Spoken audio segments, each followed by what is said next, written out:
momenty lżejsze i gorsze. Ten jest gorszy.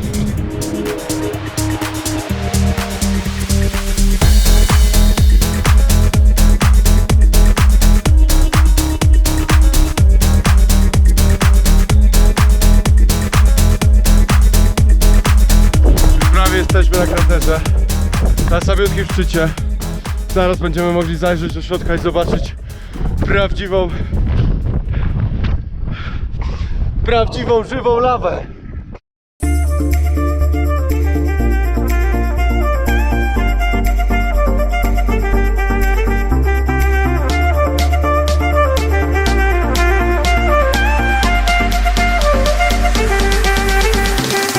Look at those palm trees, damn!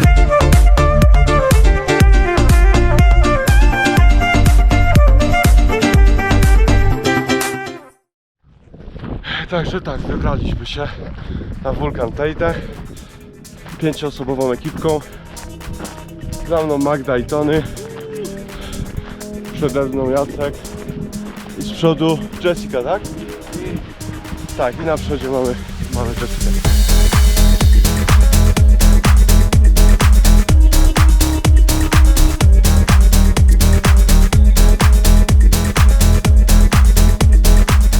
Na pewno spytam ich o wrażenia na koniec tej nocy, czy początek następnego dnia.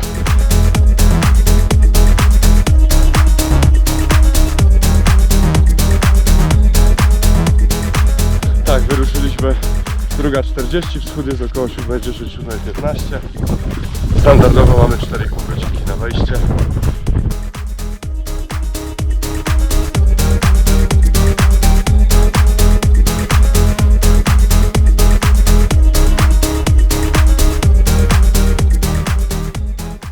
I udało nam się dotrzeć do pierwszego przystanku, dzięki któremu mogę sprawdzić, na jakim etapie jesteśmy. Przeszliśmy 4,6 km z parkingu do szczytu 4,8, do schroniska 2,4. No i wciąż idziemy szlakiem numer 7. Wyżej ten szlak zmieni się na numer 10. Warunki tak naprawdę mamy idealne, chyba trudno sobie. Tak, jest bardzo ciepło. No ja w samej bluzie, w kominie, czapki zimowej nie mam. Tylko co? Taki sprzęt daje radę na wulkanie. Nie ma czego się obawiać. Dobra. Trzeba się czegoś napić, coś zjeść i lecieć dalej. O, MMS, bueno. En uno momento. Dobra, to zobacz.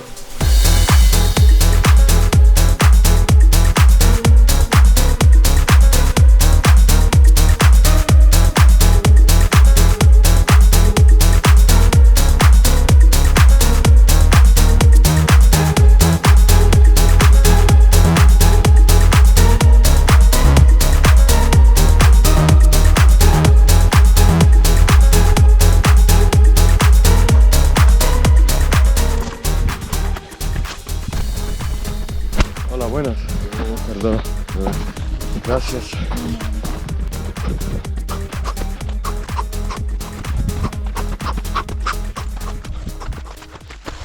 Co tam, Madzia?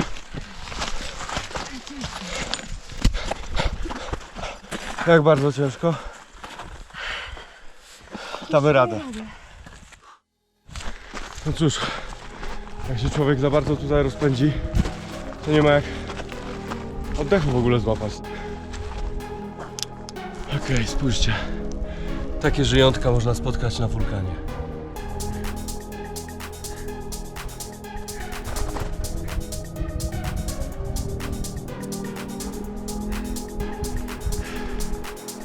Ciekawe, czym one się tutaj żywią. No dobra, dotarliśmy do schroniska. Znaczy na razie ja i Jacek za mną. I nie ma tu zupełnie nikogo, no. Wydaje mi się, że jest już późno, bo mamy dosłownie 1,5 godziny do wschodu słońca, a tyle jeszcze drogi przed nami. Będę musiał poinformować resztę grupy, która tu zaraz dojdzie, że niestety chyba nie zdążymy na wschód. No ale trudno. Ze zbocza też wschód jest piękny. Dobra, czas na herbatkę.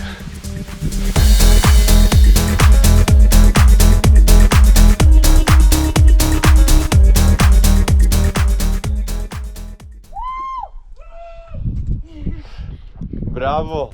Dociera reszta ekipy.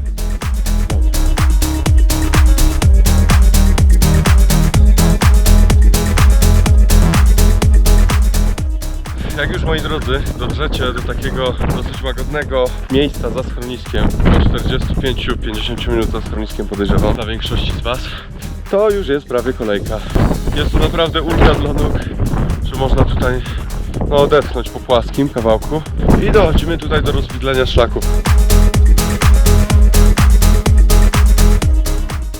Tutaj mamy taki troszkę kosmiczny odcinek, mało widać, ale między skałami wulkanicznymi jest poręcz, most, skratki. Ładnie nam już widać wschód słońca, gwiazdę polarną, ostatnia świecąca na niebie. A tu Jacek zmierza. Kurczę, no już zostało nam bardzo niewiele do szczytu, więc komu w drogę, temu czas. O, widać już szczyt na kamerze. Oczywiście ja go widzę dużo wyraźniej. Jak człowiek na to spojrzy, to w normalnych warunkach wbiegłby tam prawdopodobnie w 10 minut. No tutaj jesteśmy na wysokości 3555 metrów. No i nie ma tutaj tyle tlenu, ile być powinno.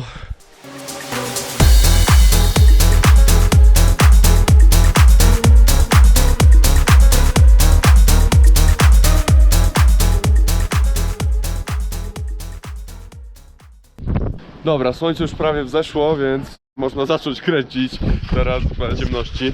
Tam w oddali widać pięknie Gran Canarię. My mamy 10 minut do wschodu i teoretycznie pół godziny marszu do szczytu. Nie dobiegnę na 10 minut, nie ma szans. Za rogiem pewnie będzie tyle wiatru, że nic nie usłyszycie, no ale lecimy.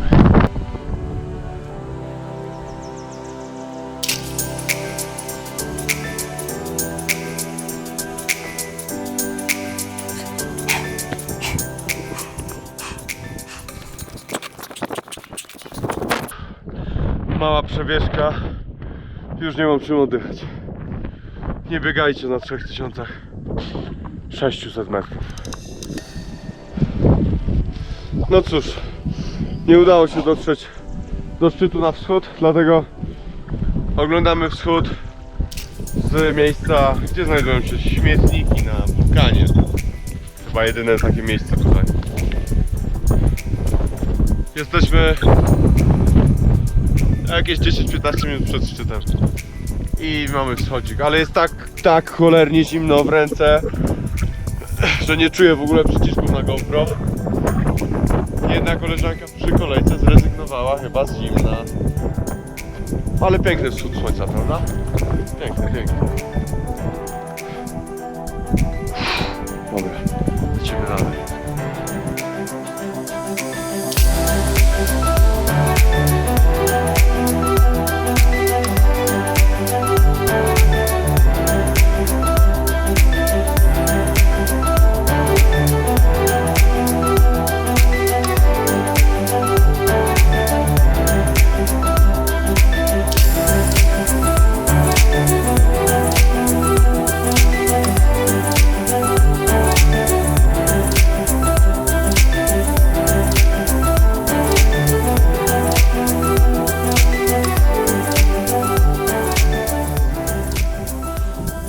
Ale zimno. Nie jest zimno, ale wiatr jest tak silny. Może nie silny, ale wiatr jest tak przeszywający. Sprawia, że naprawdę chwila w tym wietrze powoduje, że po prostu ręce zastygają.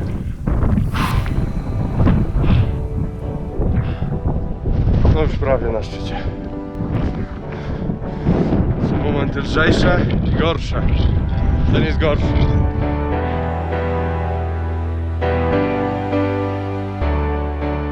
Już prawie jesteśmy na kraterze. Na samiutkim szczycie. Zaraz będziemy mogli zajrzeć do środka i zobaczyć prawdziwą, żywą lawę.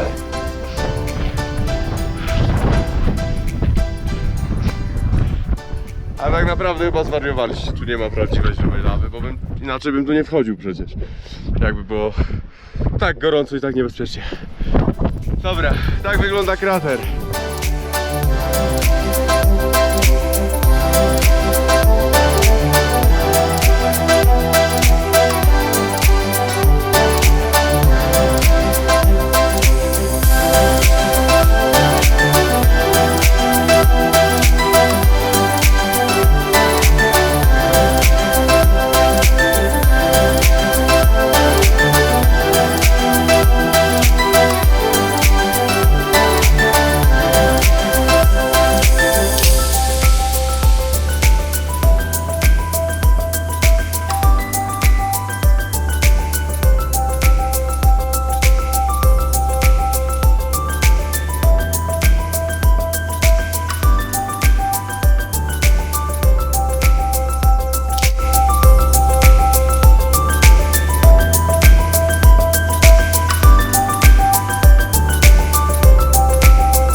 wyspę La Gomera.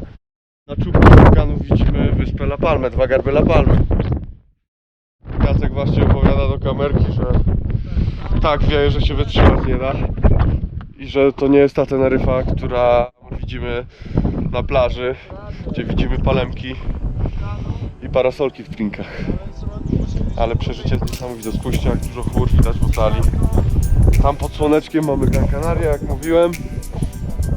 A to jest sam w sobie krater. Krater wulkanu Teide. Ile on może mieć średnicy? Nie wiem, z 70-80 metrów. Może troszkę więcej, 100 nie. No, wygląda to jak zasypany półmisek po prostu. Nie zobaczymy tu lawy. Widać kolor siarki, taki, nie wiem jak to nazwać, żółty, pastelowy, trochę kolor pistacjowy, seledynowy, nie wiem. Bardzo tutaj wieje, ten wiatr strasznie nas tutaj rozmroził, ale coś wam teraz ciekawego pokażę. Jezu, ale bucha gorące, naprawdę. Spójrzcie, to jest sztos. A widzę, że kamera mi tu zaparowała, bo ja muszę to pokazać Jackowi, dobra. Się tu zaciągnąłem, ja pierniczę. Jacol, coś tu pokażę. A tymczasem, dobra, to zaraz. Chciałem browarka nakręcić, że sobie tu też chillujemy, nie? Że czasem są też przyjemności na szczycie.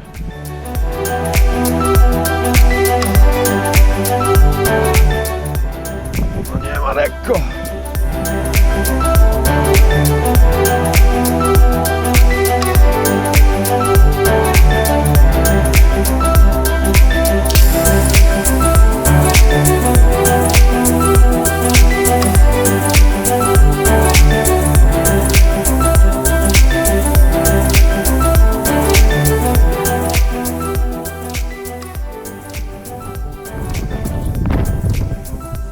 Tak wieje, o tu nie wieje, tutaj coś się uda nagrać. Dobra, dosłownie obok tego znaczku, patrzcie, patrzcie, przy bramce.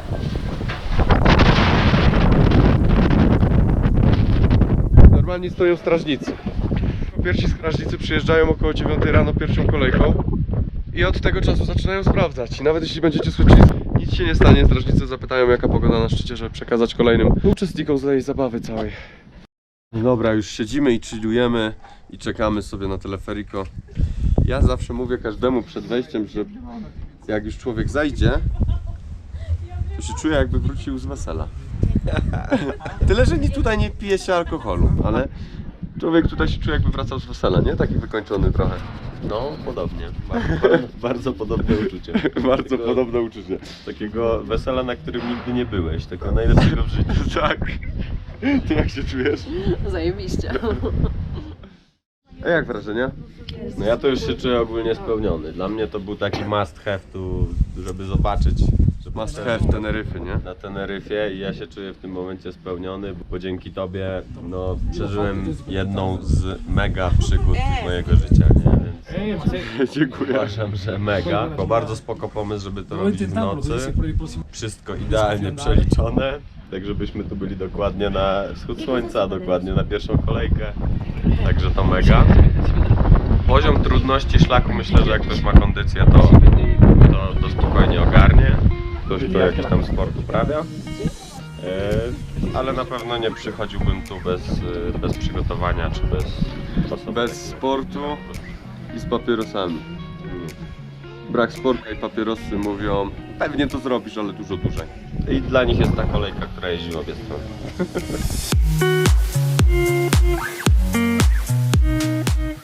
Niektóre poradniki piszą, że szlak ma 7 godzin. Uprzedzam, wielu młodych ludzi spotkałem wracających wcześniej ze szlaku. Tylko dlatego, że właśnie przeczytali, iż szlak podobno miał mieć 7 godzin, a robili to w 4,5-5 godzin. Także my to zrobiliśmy dzisiaj w około 5 godzin. Ile mieliśmy poślizgu? Z 15-20 minut? Mniej niż 5 godzin. Ja liczę 4,5 godziny. Szlak miał 10 km. Pokonaliśmy 1500 metrów w pionie. Z 2200 na 3718. Zeszliśmy kawałek do kolejki, czekamy na kolejkę, zjedziemy kolejką w dół i niestety od kolejki do parkingu, gdzie zaparkowaliśmy auto, mamy jeszcze 3 km. Chyba że ktoś ma 2 auta. A my mamy 2 auta. Tak. Sobie podjedziemy jednym. No, to też trzeba przemyśleć, jak się tutaj zabiera. Dobra.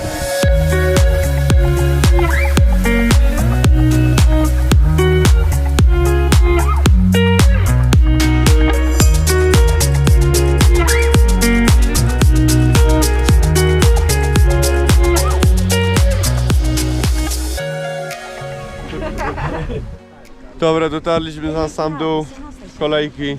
Zaraz wsiadam do aut. Como no le gusta? Wow, bellissimo. Guapissimo. Guapissimo. Le gustaba. Sì, joder. Jak się podobało? Bardzo, super, mega. O, ale zmęczeni. È da zero otra vez. Tak, zrobimy to jeszcze raz, na pewno. No i tym sympatycznym akcentem kończymy tą zabawę. Ja to czuję, że ty to zrobisz to jeszcze z 20 razy, albo z 40.